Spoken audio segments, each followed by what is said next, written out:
What happens when a ruthless gang sets its sights on a frail black veteran, assuming his age and solitude make him an easy target?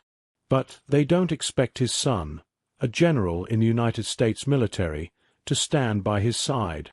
Witness how this father and son take a stand, not only against the gang's racism, but also uncover a long-buried secret that has haunted the black community for decades. James Carter rested on a wooden bench, his cane leaning casually against his leg. The afternoon sun bathed the park in a warm glow, its rays filtering softly through the leafy trees and casting speckled shadows on the walkway. The air was alive with a distant hum of conversation, punctuated by bursts of laughter from children playing nearby. For many, this park was a sanctuary, a brief escape from the chaos of life. But for James, at 68 years old, it was more than that, a retreat, a place to reflect. He shifted slightly, leaning back as a gentle breeze rustled through the park, brushing against his weathered face. The lines etched into his skin told tales of battles fought and sacrifices endured. A soldier once, now retired, he carried himself with a quiet dignity, the kind only life's trials could bestow. Across the park, a group of 3 men appeared, their voices cutting through the stillness like a jagged blade.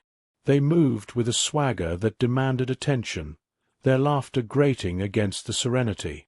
The tallest among them, a wiry man with a cocky grin, spotted James.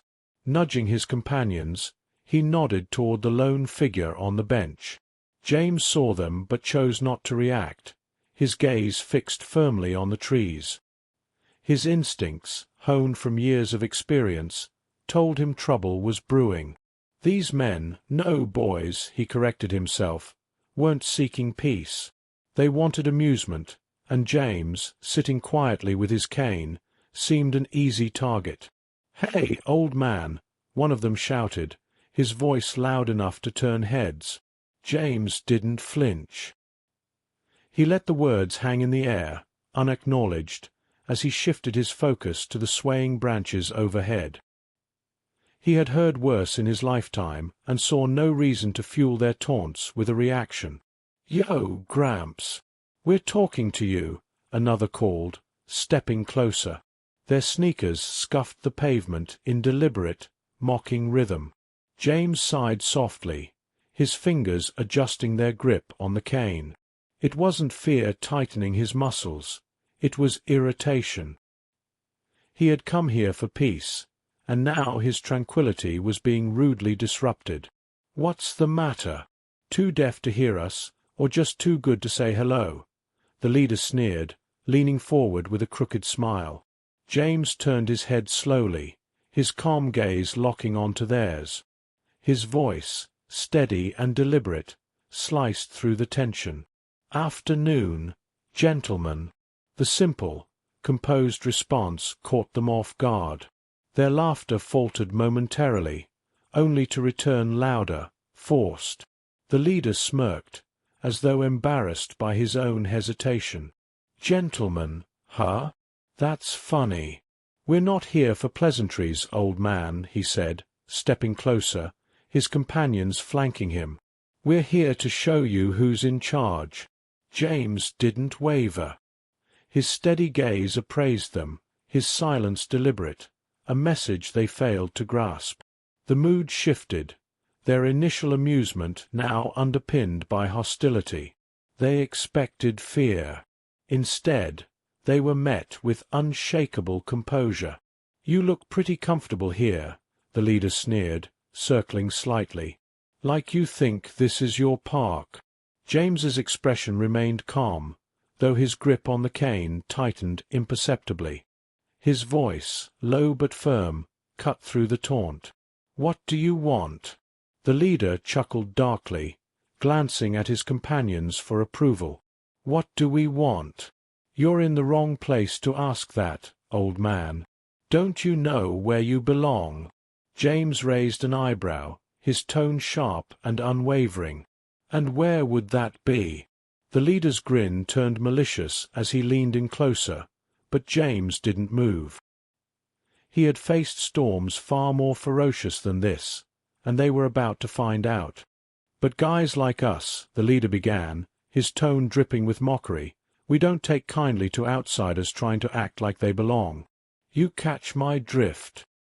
His words were barely veiled, but James knew their true intent. Racism. It was as plain as day, and so were these men. Leaning forward slightly, James kept his composure, masking the simmering anger within. "This park's open to everyone," he said evenly, "but I don't think that's really what this is about, is it?" The stocky man with the shaved head barked out a laugh. "Look at him, pretending like he doesn't know why we're here," he jeered. James met their laughter with unflinching silence, his eyes steady and unwavering. After a pause, he replied, his tone sharp and cutting through their noise like a blade. "I'd rather hear it from you."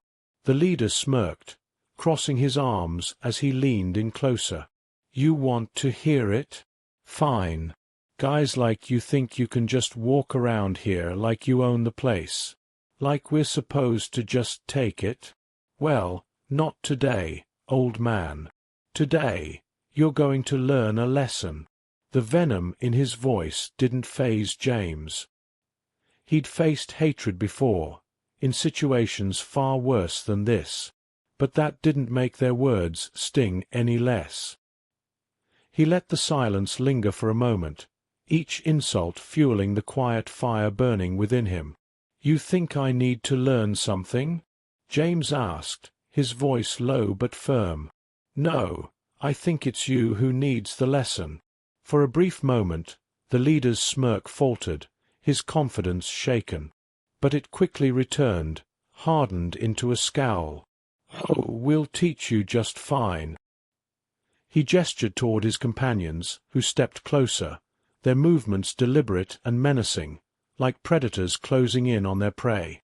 James straightened, gripping his cane tightly. "I won't be intimidated by a bunch of cowards," he said firmly, his voice cutting through their bravado like steel. The leader sneered, circling around James like a vulture. "Cowards? You think we're the cowards here? No, you're the one who doesn't belong. You never have." James tightened his grip on the cane, his calm demeanor a mask for the simmering defiance beneath. "Out of place," he echoed, his voice steady but resolute. "I've fought for this country.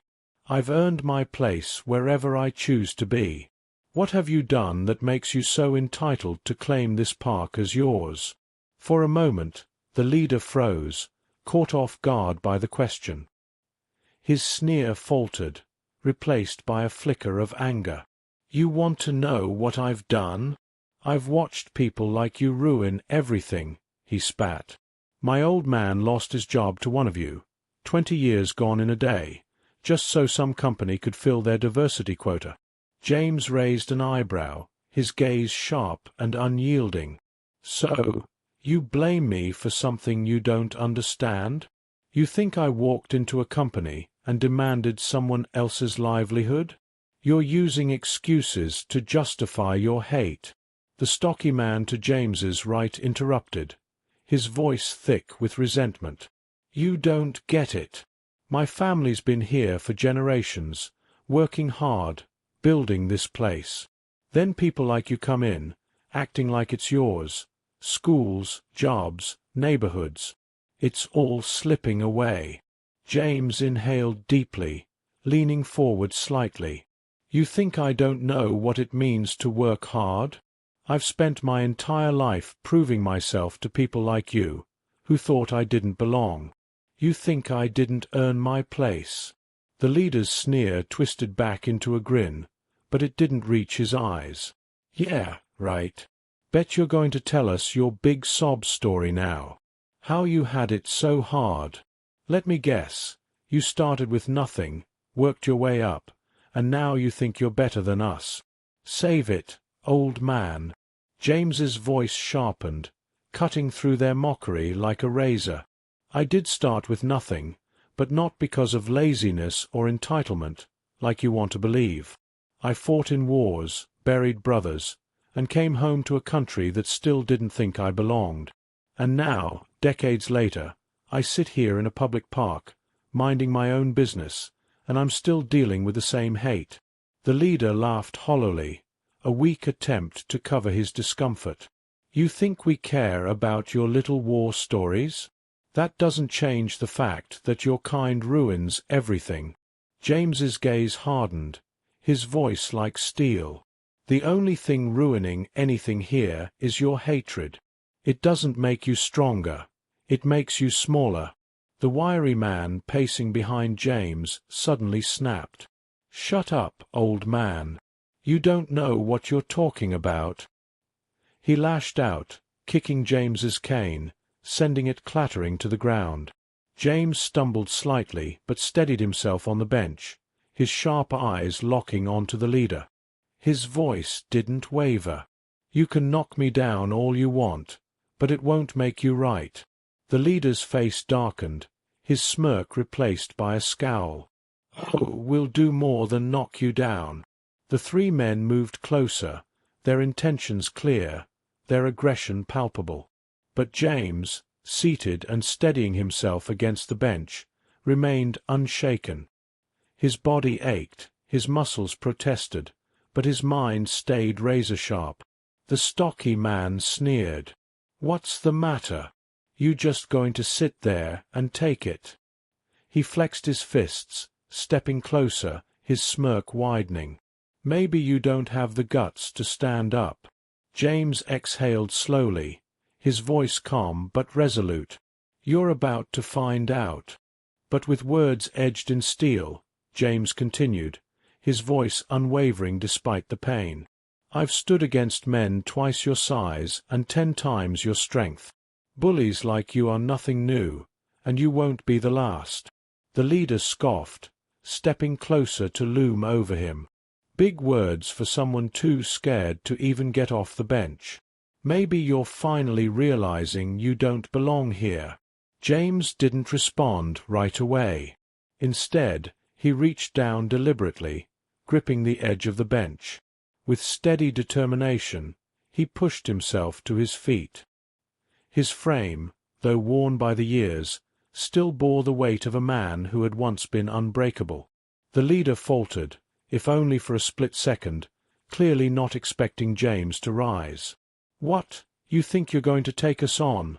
he sneered, masking his hesitation with bravado. James adjusted his stance, his voice calm yet resolute. "If I have to." The stocky man laughed loudly, shaking his head in disbelief. "You're outnumbered, old man. What, you think this is some war zone? News flash. This isn't the army." James's lips tightened as fire sparked in his gaze. "Every day is a war zone when people like you try to tear others down." The tension snapped like a taut rope. The wiry man lunged first, his swing wild and uncoordinated. James sidestepped with a swiftness that belied his age, using the man's momentum to his advantage. Grabbing the attacker's arm, James twisted sharply, sending the wiry man stumbling forward. Before James could reposition, the stocky man rushed him, his bulk aimed like a battering ram. Bracing himself, James shifted his weight, absorbing the blow as their bodies collided. He staggered but didn't fall, retaliating with a sharp jab to the man's ribs. His knuckles found their mark with the precision of a man who had thrown countless punches in his youth. "Not bad," the leader muttered, stepping forward with a predatory smirk. He feinted to the left before driving a knee toward James's midsection. The strike connected, forcing a grunt of pain from James as he stumbled back. "You're getting old, soldier," the leader mocked, advancing again. James straightened, his jaw set in determination. "Old enough to know how to deal with punks like you."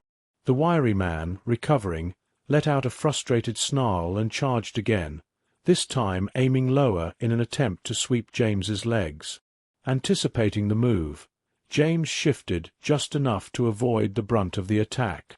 As the wiry man overextended and lost balance, James drove a sharp elbow into his back, sending him sprawling to the pavement.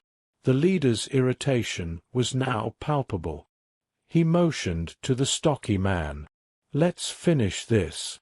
The two advanced together, their movements synchronized in an attempt to overwhelm. James, his body screaming for rest, retreated a step, then another.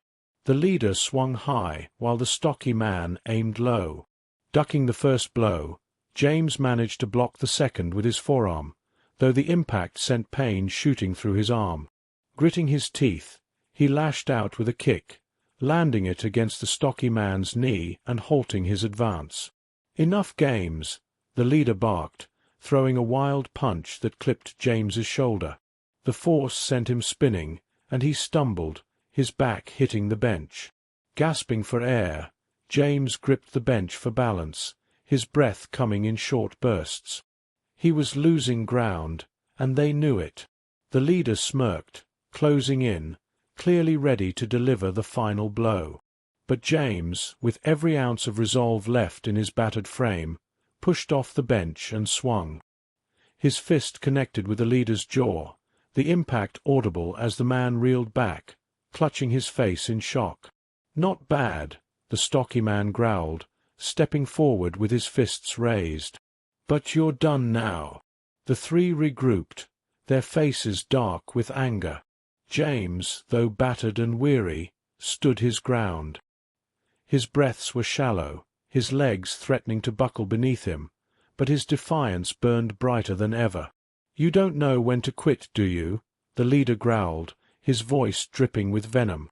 James straightened as much as he could, brushing a hand against his aching side.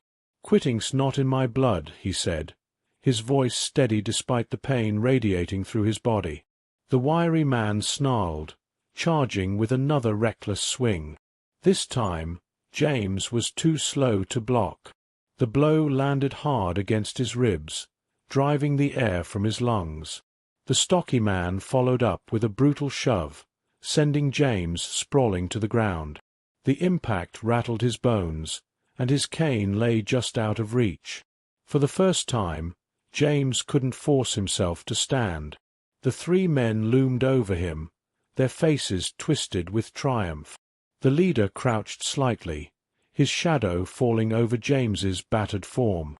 "This is what happens when you don't know your place," he said mockingly. "You should have stayed down the first time, old man." James's vision blurred, but his gaze remained locked on the leader. "You think this makes you strong," he rasped, his voice faint but defiant. "Beating on someone who can't fight back." The leader laughed darkly, motioning for the others to finish it. "It makes me smart. You didn't know when to stay quiet, so now you'll pay for it." As the leader raised his fist, a commanding voice rang out, slicing through the chaos like a whip. "Stand down." The voice carried such authority that all three men froze, their heads snapping toward the source. A tall, broad figure strode toward them, his silhouette cutting an imposing presence against the dimming light. His military bearing was unmistakable, every step radiating precision and control. "What the hell is this?"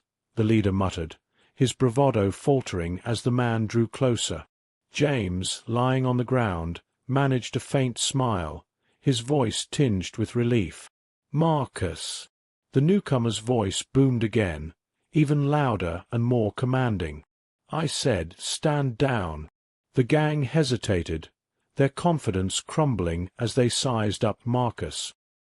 He was no mere bystander. His presence alone was enough to send a chill through their bravado. James sat quietly on the bench, an unassuming figure whose calm demeanor belied the strength within. When a group of troublemakers approached, their intentions clear, he didn't flinch. The leader, full of bravado, taunted James, trying to provoke him. James responded with steady resolve, his voice carrying the weight of experience. "You're not the first to try, and you won't be the last," he said, standing to his full height. Though older, his presence was commanding, and his words left the group momentarily uncertain. The situation escalated as one of the troublemakers made the first move. James deftly avoided the attack, his actions deliberate and precise. Despite their numbers, his calm and calculated responses kept the group at bay, showing his resilience and resourcefulness. Just as the tension reached its peak, a firm voice cut through the chaos. Marcus, James's son, appeared, his presence immediately shifting the balance. "Step away from him," Marcus commanded, his tone leaving no room for argument. The group hesitated, their earlier confidence faltering. Marcus handled the confrontation with remarkable composure and skill, diffusing the situation without unnecessary force. James, though bruised, joined his son in standing firm, showing the unbreakable bond between them. Together, they demonstrated that standing up to adversity doesn't always mean meeting aggression with aggression, but using strength wisely. By the time law enforcement arrived, the situation was under control. Marcus and James provided their statements calmly, emphasizing the importance of accountability and ensuring the safety of everyone involved. "You'll want to check their records," Marcus advised the officers, his voice calm yet resolute. "Something tells me this isn't their first time causing trouble." The officers exchanged glances before one of them nodded. "We'll start by running their IDs.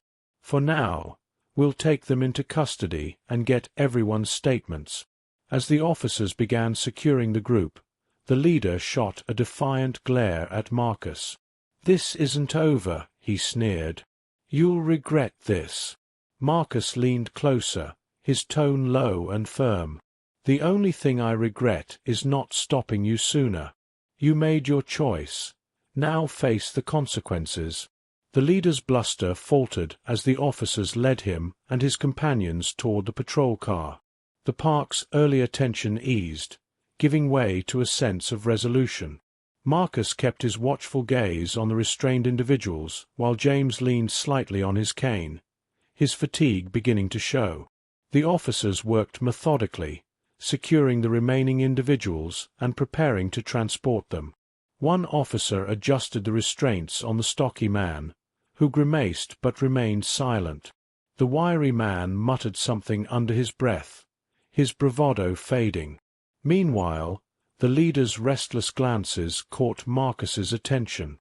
James, observing nearby, leaned toward his son. "He's planning something," he murmured, his voice steady despite his weariness. Marcus gave a subtle nod. "I see it. Let's be ready." Moments later, the leader made a sudden move, snapping his restraint and shoving one of his accomplices into the officer before sprinting toward the tree-line. The first officer shouted after him, fumbling for his radio. Marcus instinctively started forward, but James's voice stopped him. "Marcus, don't," James called, gripping his cane tightly. "He's not worth it." Marcus hesitated, glancing back at his father. The resolve in James's eyes held him in place. Meanwhile, the second officer radioed for backup as the leader vanished into the trees. Frustration clouded the first officer's face as he turned back to the others. "We'll get him," he assured, though his tone was edged with irritation. Marcus's jaw tightened. "He won't get far. If they don't find him, I will." James placed a steadying hand on his son's arm. "Let the authorities handle it for now. He'll slip up. Men like that always do." The officers refocused on securing the remaining individuals, their earlier confidence replaced by unease. The stocky man muttered something under his breath, while the wiry man stared at the ground, silent. Later, at the police station, Marcus sat beside his father in the lobby, his expression steely.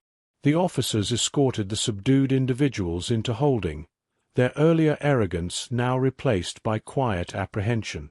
"You don't have to look so tense," James said softly, his voice calm but tinged with exhaustion. "They'll handle it." Marcus shook his head. "He got away, Dad.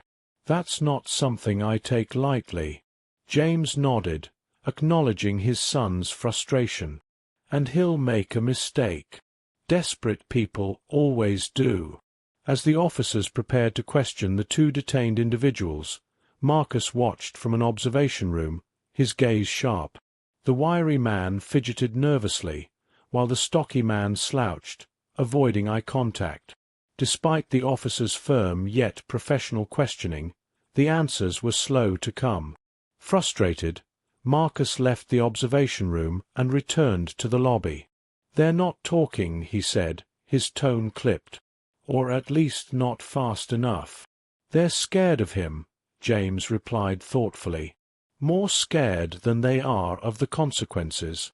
Marcus began pacing, his hands clenching and unclenching. "I can't just sit here. He's still out there, and who knows what he's planning. If he thinks he can walk away from this, he's wrong." James leaned forward slightly, his voice calm yet resolute. "We've done our part, Marcus. Trust the process. They'll find him." "But what are you planning to do, Marcus?"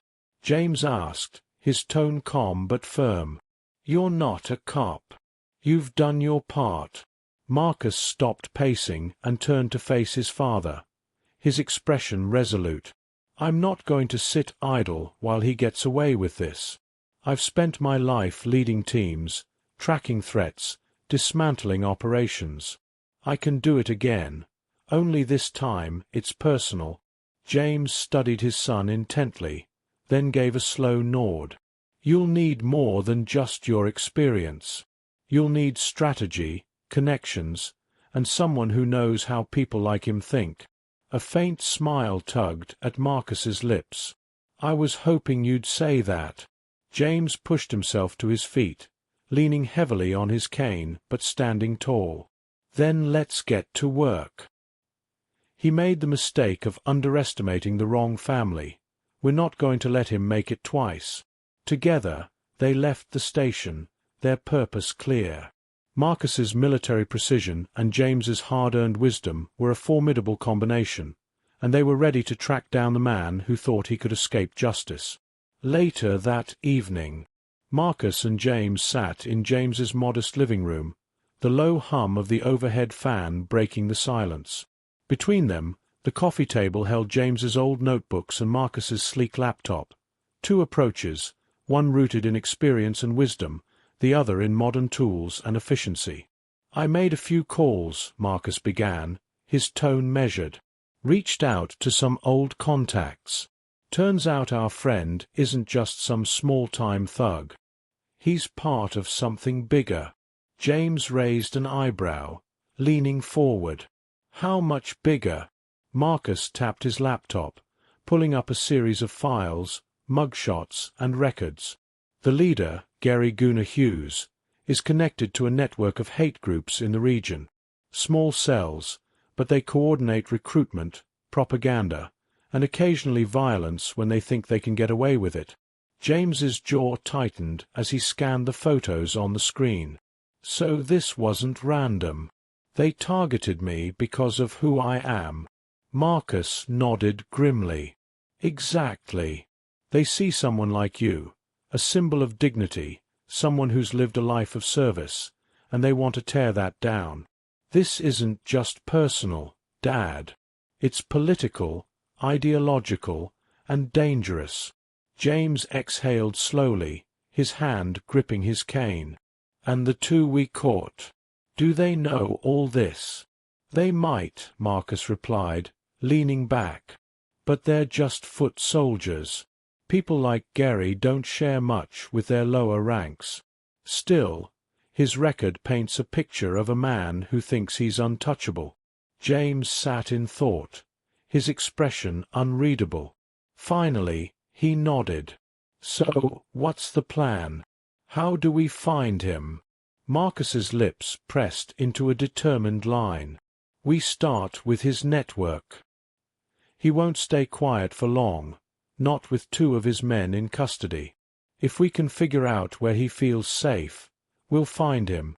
The next morning, in James's garage, maps, notes, and a whiteboard lined the walls. Photographs and names surrounded a web of connections Marcus had compiled.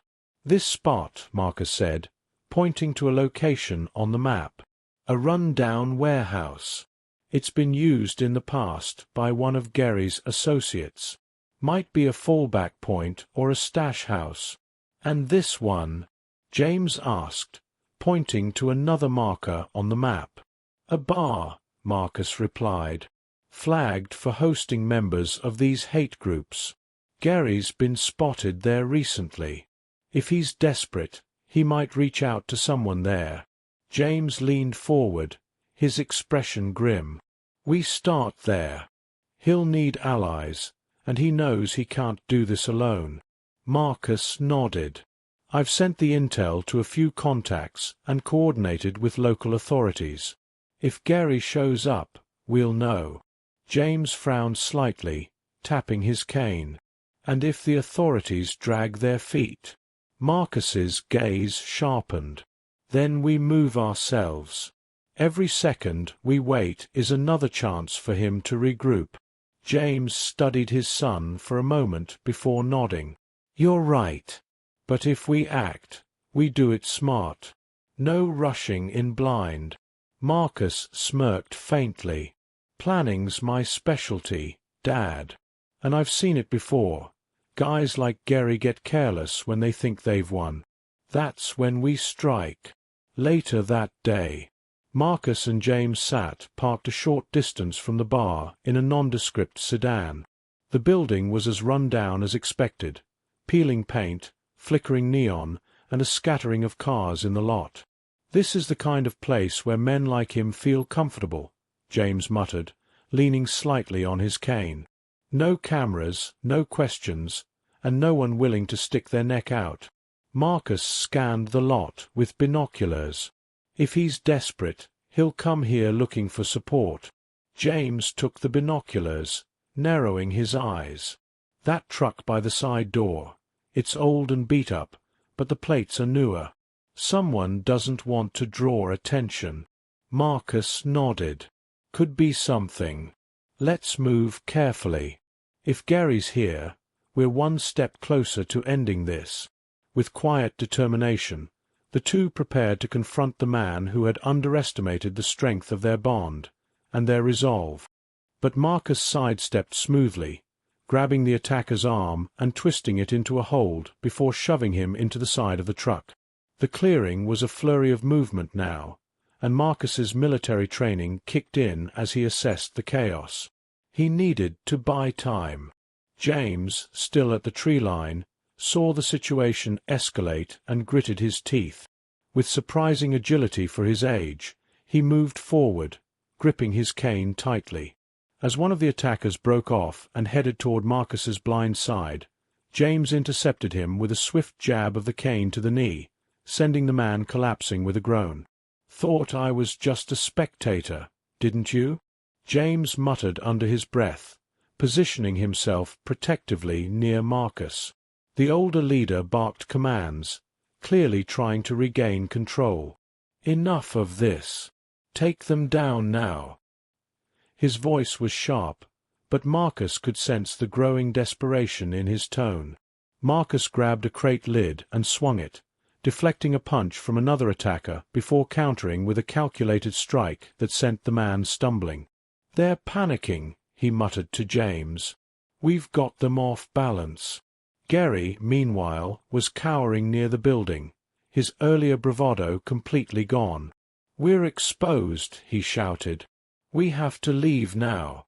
"You'll leave when I say so," the leader snapped, his cold demeanor fracturing as the operation unraveled before his eyes. But his attention was torn between the mounting chaos and Marcus's precision takedowns. Suddenly, the faint sound of sirens cut through the air, growing louder with each passing second.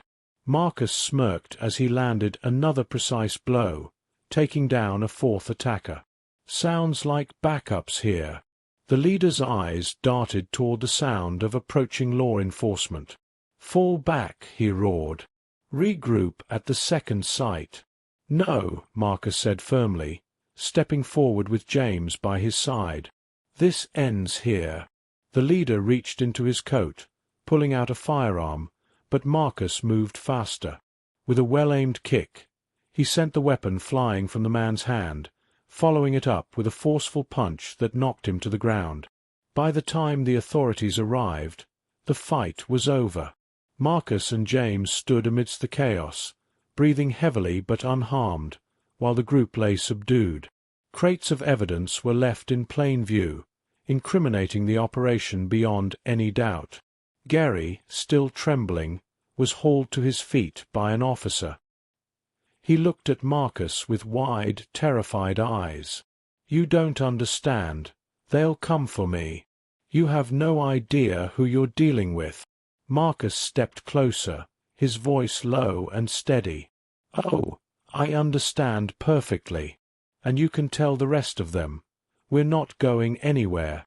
James watched as the authorities secured the scene, a sense of pride swelling in his chest. He turned to Marcus, a faint smile on his lips. "You handled that well." Marcus glanced at his father, his expression softening. "Couldn't have done it without you." As the two of them walked away, leaving the scene in capable hands, Marcus looked ahead with renewed determination. This might have been one battle, but the war against the hate-filled network was far from over. Together, they had taken the first step toward dismantling it, and they weren't stopping any time soon. Smile breaking through his usual stern expression. "Couldn't have done it without you, Dad," he said sincerely, his voice tinged with gratitude. James returned the smile, his pride evident despite the exhaustion etched into his features. "You've always had it in you, Marcus. I just gave you a little nudge."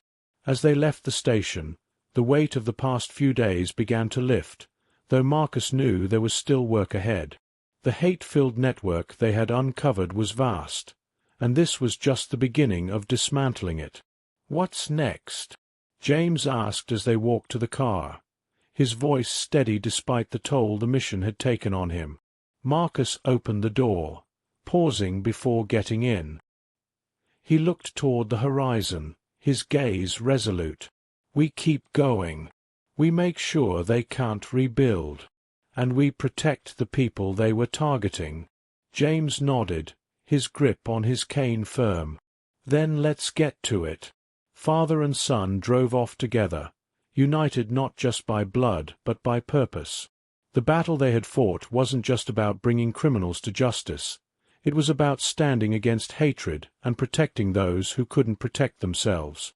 And together, they were determined to see it through to the end. But the evidence speaks for itself. He didn't just passively participate. He was an active part of this group's criminal enterprise. He made choices, and those choices led to violence, to fear, to suffering. Gary's face flushed with shame as his head dropped lower, his admission hanging heavy in the air. His voice was barely a whisper as he spoke again. "I didn't know it would get this bad. I just wanted to feel like I belonged." The prosecutor didn't give him the chance to dwell on his self-pity. She turned to the jury, her voice cutting through the room. "Belonging, Mr. Hughes, doesn't justify the destruction you helped cause. Your choices were yours alone, and they led to real harm."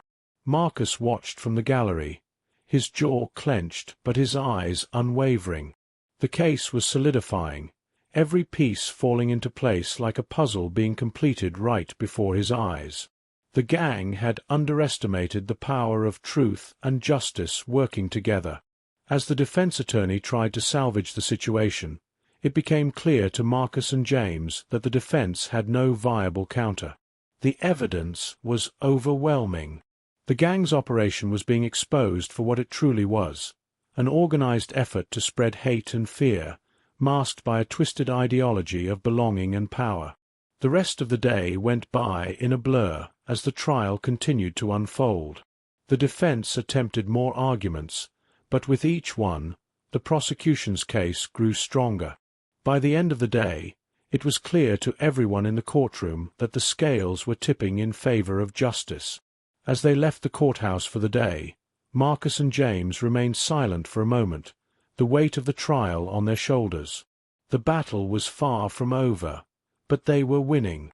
"Looks like the pieces are falling into place," Marcus said quietly, his tone serious.